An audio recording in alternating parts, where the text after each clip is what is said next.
What up, y'all? You're listening to Sports Talk with Tropp, and I'm your host, Katie Tropp.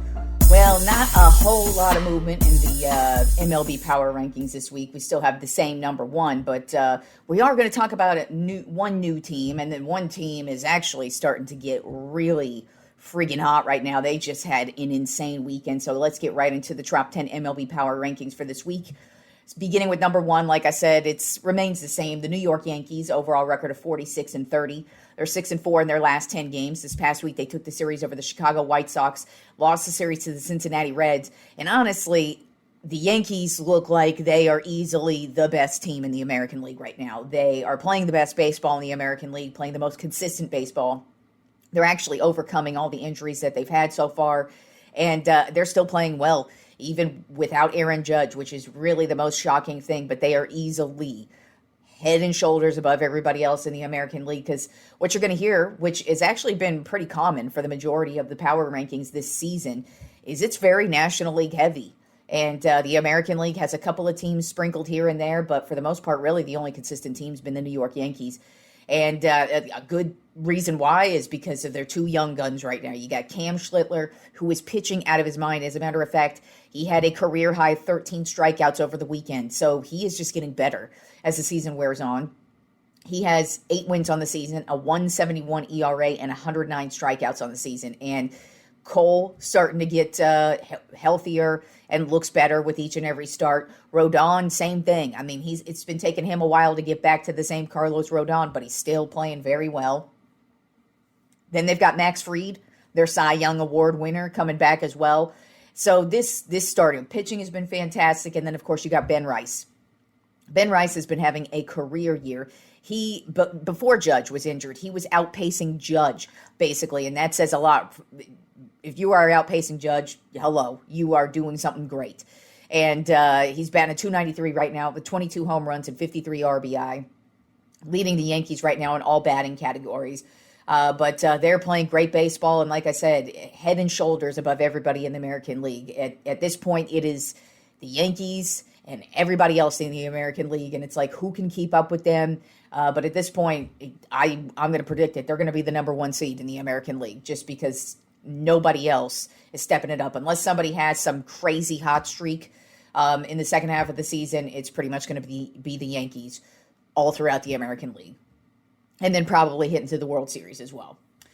Then at number 2 on my Top 10 MLB Power Rankings, I have the Los Angeles Dodgers, overall record of 49-29. They're 6-4 in their last 10 games. This past week, they took the series over the Tampa Bay Rays and lost the series to the Baltimore Orioles, but no problems with this Dodgers team. As a matter of fact, they are top 10 in every single category that even matters in the league. Pitching, hitting, ERA, strikeouts, wins and runs and home runs and RBI. It's just, there's nothing wrong with this Dodgers team.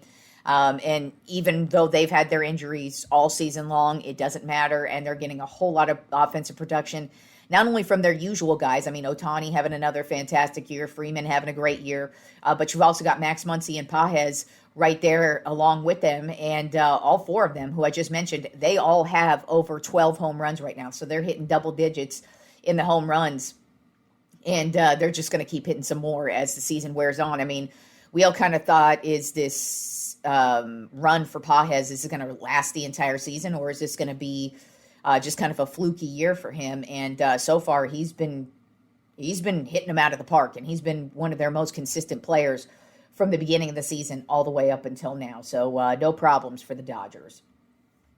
Then at number 3 on my Top 10 MLB Power Rankings are the Milwaukee Brewers, overall record of 46-29. They're 5-5 in their last 10 games. This past week, they took the series over the Cleveland Guardians and lost the series to the Atlanta Braves. But Mizorowski, he has been having an amazing year. He is living up to every expectation that he was supposed to have. Not only is he just wheeling and dealing at over 100 miles per hour on tons of his pitches, he's got 8 wins on the season, a 1.45 ERA, and 138 strikeouts. So he is just dominating in every single category. But it's not just him. You've got Kyle Harrison having a fantastic year as well, 8 wins on the season with 87 strikeouts. And then Ashby, who's a relief pitcher, he's got 10 wins on the season and 62 strikeouts. But, they've been mowing him down with the strikeouts. This This is a team that relies heavy on their pitching. I was going to say starting pitching, but really it's their entire pitching staff. I mean, from starting all the way down to the relief pitchers to the closers. This is a stacked team. And then, of course, they get the offense where they need to. And they've been a very consistent team this year. And I kind of feel like they've got one of the best pitching staffs right now in the league. Then at number 4 on my Tropp 10 MLB Power Rankings, to me, this is the hottest team in the league. Had a great weekend, especially behind the plate with two of their star players who you always want them to step up. And when they do, that's when this team really gets going. And I kind of feel like this team is going to really get going. I mean, they've been hot, but right now I just kind of feel like we better get used to the Philadelphia Phillies. Overall record of 42-35. They're 6-4 in their last 10 games. This past week, they took the series over the Miami Marlins and took the series over the New York Mets. Kyle Schwarber over the weekend had 4 home runs total. One of the games he had 3 home runs total. So Schwarber is just doing what he do, knocking them out of the park. And then Bryce Harper. I was already talking about him last week and how he's got back to he's had to overcome injuries over the last couple of seasons. And so now he kind of feels like he's back to his old Bryce Harper self. And he actually hit for the cycle over the weekend in the exact same game that Kyle Schwarber hit 3 home runs. So yeah, not only did Schwarber hit 3 home runs in a game, which is an amazing feat, you've got Bryce Harper hitting a cycle, which is also an amazing feat. So, I mean, you've got your 2 big stars really starting to get hot. And then, of course, they're pitching. Sanchez, Nola, Wheeler.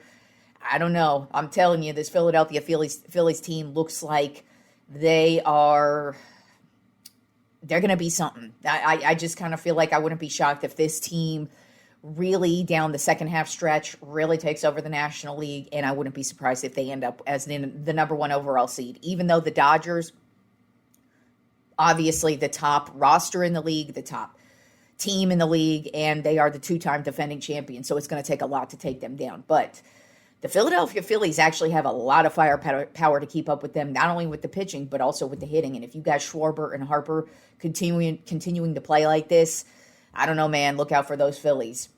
Then at number 5 on my Tropp 10 MLB Power Rankings of the Atlanta Braves. Overall record of 48-28. They are 3-7 in their last 10 games. This past week, they lost a series to the San Francisco Giants and won a series over the Milwaukee Brewers. And right now, the Braves are just in a slump. I mean, it was going to happen. It is a long season, but even so, I expect them to get out of it at some point. But even so, Chris Sale has been probably one of the best moves that the Atlanta Braves have ever made in the history of their franchise. Because, Chris Sale kind of, he was with the White Sox when he first started his career. He had some really solid seasons with them, and then he got injured. Then the Boston Red Sox ended up trading for him, and he just was injured his entire career. The entire time he was with the Red Sox, it was just, I think he had Tommy John surgery 1 year with the Red Sox, but they were basically like those type of injuries where he was out like the entire season. So the Braves end up taking I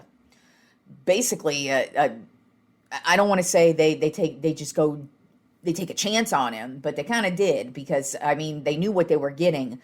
It's just, is he going to overcome the health issues? And he has overcome the health issues. He has been money since the Braves traded for him a couple years ago. And, this season, 8 wins, a 2.14 ERA, and 99 strikeouts. I mean, he's having yet another Cy Young award-winning type season, even though he's probably not going to because there's other guys out there like Christopher Sanchez, having a more standout season so far. But, Chris Sale has been right there. He's right. We haven't really talked about him much, but he's been he's been pitching as consistently as you can and been obviously the top pitcher for the Braves. And then Ozzie Albies, he's also another guy where the last couple of seasons he's been battling through injuries, but he's a very good player when he's not injured. And right now he's batting at 284, 12 home runs, 41 RBI. That's what you get from this dude when he's not injured. And then, of course, Matt Olson, who has just been so consistent this year and has been the driving offensive force for this Braves team, which says a lot because they've got a lot going on with this team offensively. But right now, Olson's batting at 271 with 20 home runs and 51 RBI. Those last 2 categories, he is leading the team in both of those categories. Then at number 6 on my Trop 10 MLB Power Rankings, just get used to some NL Central teams here. I just talked about the Braves, and I think we're going to go on a little bit of a run here because the National League Central right now is a cluster fuck. These 4 teams are they're just battling it out. I mean, it's really 5 teams that are battling it out really right now. All of them are, but 4 of the 5 teams are actually in the Trop 10 this week. And so we got the Miami Marlins at number 6 right now. They are 40-38 on the season. They are 7-3 in their last 10 games. As a matter of fact, this is the hottest team in June right now. I cannot believe we're still talking about the Marlins. I can't believe we're talking about them in a positive light. And I can't believe we're even saying that they are the best team in the month of June. They had the most wins in the month of June out of every team right now in the league. This past week, they lost the series to the Philadelphia Phillies, but swept my San Francisco Giants, completely dominated them, as a matter of fact. But Hicks, he's given them a lot of offensive production, batting at .278 with 13 home runs, 53 RBI. And then Otto Lopez, he's just come out of nowhere with .332 ERA, .332 batting average, and 33 RBI on the season. And this Marlins team, I don't know how much longer we're going to be talking about them, if it's going to be a consistent thing from them, but they are playing excellent baseball right now and really keeping pace with every single team right now in the National League Central. Then at number 7 on my Trop 10 MLB Power Rankings, another National League Central team, the Washington Nationals. Their overall record is 40-38. They are 5-5 in their last 10 games. This past week, they took the series over the Kansas City Royals. They lost the series to the Tampa Bay Rays, but they are in first place in the league right now with 416 runs. Yes, the Washington Nationals. As a matter of fact, they've been in the top, I think, 3 or 4 all season long. That's how good they've been offensively. And, I keep talking about their young guys, Abrams, Wood, and Lyle. These guys cannot be stopped. And then, of course, their pitching. Their starting pitching has been so freaking good this year. It's just crazy to watch. The Nationals, I kind of feel like they're another team. Like, are they going to continue to be this good? Or is this just kind of like a first half run and then they're going to kind of fall off after the All-Star break? Who knows? But offensively, to lead the league in runs, that just says that how well you are doing. Because, you have teams, they're outpacing the Yankees and the Dodgers and the Phillies. These are teams that are like leading the league in home runs and RBI and have MVP caliber players batting, and it's the Nationals who are the team right now who lead the league with the most runs. Then at number 8 on my Trop 10 MLB Power Rankings, another National League Central team, the Chicago Cubs, overall record of 40-37. They are 6-4 in their last 10 games. This past week, they took the series over the Colorado Rockies and split the series with the Toronto Blue Jays. And now it looks like they are back on the upside of things. It kind of looks like this Cubs team is going to be a very streaky team this year. They started off the season real hot, looking like one of the top teams in the league. And then they took a downslide, and they looked really bad there for a minute. But now here they are, back on top of the world, and it looks like they're about ready to take over this National League Central. But, it's such a clusterfuck that it's going to be a battle all the way till the bitter end for them. But you got PCA, who's basically leading the way. He just had a cycle, a week or 2 ago, and right now he's batting a .286, 16 home run, and 40 RBI. So he's having a very consistent year, and he's really the driving force as to why this team is really starting to get going. And when they do start winning and they go on their winning streaks, he's always a huge part of this offense. He's definitely paying off as a star player for this team. And then, of course, you've got Suzuki, who's also having a phenomenal year, batting at .269 with 10 home runs and 31 RBI. And the Cubs, just like I said, starting to get going again. And I wouldn't be shocked if we see them on another little bit of a winning streak here through the All-Star break. Then at number 9 on my Trop 10 MLB Power Rankings of the St. Louis Cardinals, overall record of 41-34. They're 4-6 in their last 10 games. This past week, they took the series over the San Diego Padres and lost the series to the Kansas City Royals. And this is another team that's getting a lot of production from a lot of different guys. You got Alec Burleson, who's actually got, I believe, a 20-game on-base streak right now. So that's a big deal for them. When you got it, when you're getting on base every time you come up to bat, that's a big deal. And you're doing it at a consistent level like that, you always want to see that. And right now, Burleson's batting at .287 with 13 home runs and 55 RBI. But probably the biggest surprise for the St. Louis Cardinals team has been Dustin May. Starting pitcher, I mean, it kind of felt like they just picked him up to just pick him up and hoped for the best, and they are actually getting the best out of May right now. He's got 5 wins on the season with a 4.30 ERA, which is pretty high, but 77 strikeouts, and they're just getting a lot of quality starts from him. And a lot of their starting pitching is just very sneaky good. But it's kind of surprising to see what's going on with May, because it kind of felt like May was going to just kind of be that guy who just kind of journeys along through the league. I mean, he had those solid years with the Dodgers and then just kind of was injured over the last couple of seasons, and now here he is. Now that he's healthy, he's really helping out the St. Louis Cardinals team and being a huge force on this pitching staff. And then rounding out the top 10 MLB Power Rankings this week, we have a new team that we haven't really discussed this season, and that is the Minnesota Twins. Overall record of 38-41. They're 7-3 in their last 10 games. This past week, they took the series over the Texas Rangers and the Arizona Diamondbacks. And Byron Buxton, man, he's been very consistent for the Twins throughout his entire career. But this year, I mean, he's batting a .275, which is kind of out of the norm for him. He's a very low batting average type of guy. He's more going to kind of knock it out of the park and get you and strike out a lot as well. But this year, he's actually been getting on base a lot, batting a .275 with 24 home runs and 40 RBI. And they're getting some solid pitching from Joe Ryan as well, who's got 5 wins on the season with a .299 ERA and 99 strikeouts. So they're getting a lot of production. I don't know how much we're going to be talking about the Twins, just because they are in a division that I kind of feel that is up for grabs as well, the American League Central. That's a very, it kind of feels like they're just rotating between the Guardians and the White Sox and the Twins right now. So they've got a shot at least potentially winning that division. I mean, nobody's got it on lock right now, but I don't know how much we're going to be talking about them. It kind of sounds like more like this team's going to be a seller once we hit the trade deadline. But, with what Buxton is doing, he could potentially be one of those dudes who actually ends up getting traded at the deadline and maybe goes to a contender. And that would be great for him because, like I said, he's been very consistent with the Twins and has never complained, even though they've been pretty much a terrible team throughout his entire career. But shockingly, we're talking about them right now, and we'll see if they've been a sneaky good team. They've been beating good teams, and they've just been in the mix. And like I said, they are in a weak division, so I kind of feel like if they just play even just halfway decent baseball throughout the rest of the season, they've got a shot at winning their division. All right, and moving on to the NBA draft, which is on Tuesday and Wednesday. I guess I'll just go ahead and name off the top 10 teams for round one, and then a couple of the top prospects in the draft, because obviously, you don't know until it actually happens. And then, of course, I'll recap what happened on Friday's show. But the top 10 picks in the draft this year, at least so far, because there could potentially be trades, of course, leading up till tomorrow. As a matter of fact, that any type of trade could come in from now until tomorrow. Or until Wednesday, of course.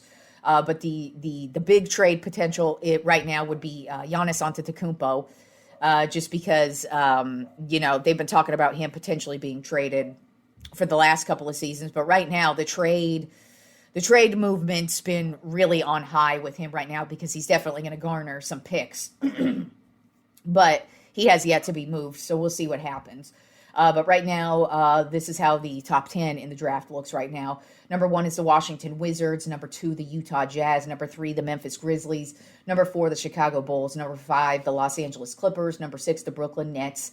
Number 7, the Sacramento Kings. Number 8, the Atlanta Hawks. Number 9, the Dallas Mavericks. And number 10, the Milwaukee Bucks. So the Bucks, if they trade Giannis, they could potentially be moving up even higher in this year's draft. And there is a lot of talent in this year's draft. Some of the top prospects we have this year are Cam Boozer out of Duke, AJ DeBansta out of BYU, Darren Peterson out of Kansas, Caleb Wilson out of North Carolina, and Michael Brown Jr. out of Louisville. So those are 5 of the top prospects that are easily going to go to one of those top 10 teams in the draft. Like I said, anything could happen between now and tomorrow night once the draft kicks off, because I expect some type of trades to go down at some point. And like I said, it looks like there's potentially Giannis could be traded, but it just kind of feels like we've been talking about that potential trade for like 3-4 years now.